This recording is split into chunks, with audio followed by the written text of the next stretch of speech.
या ज्या आपल्या देशातील डिलिव्हरी कंपन्या आहेत, ज्या आपल्याला घरबसल्या जेवण, किराणा माल किंवा इतर सामान आणून देतात.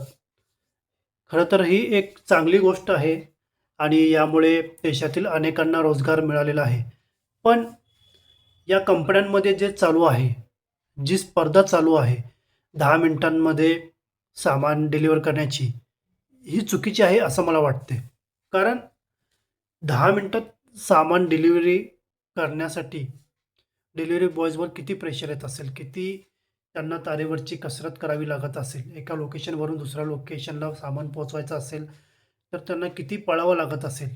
असे कितीतरी डिलिव्हरी बॉयज आहेत जे अ, वेगाने, वाऱ्याच्या वेगाने आपलं काम करतात. आपलं कुटुंबाचा उदरनिर्वाह करण्यासाठी, आपल्या पोटाची खळगी भरण्यासाठी, ऊन, वारा वा भर पाऊस असो, अशा कंडिशनमध्ये पण ते 12-12 तास काम करतात. मी तर अनेक ठिकाणी पाहिलं आहे, की जे डिलिव्हरी बॉयज आहेत, ट्रॅफिक नियमांचं पालन न करता आपला जीव मुठीत घेऊन लोकेशनवर पोहोचतात आणि तिथे पोहोचल्यावर देखील त्यांना 1-2 मिनिट लेट झालं म्हणून बोलणी खावी लागते. खरंच या डिजिटल युगामध्ये माणुसकी नावाची गोष्ट राहिलेली नाही. या ज्या कंपन्या आहेत, या डिलिव्हरी बॉयजच्या जीवाचा सौदा करून आज करोडो रुपये कमवत आहेत. मित्रांनो, तुम्हीही जर ऑनलाईन काही मागवत असाल, तर कृपया पेशन्स ठेवा.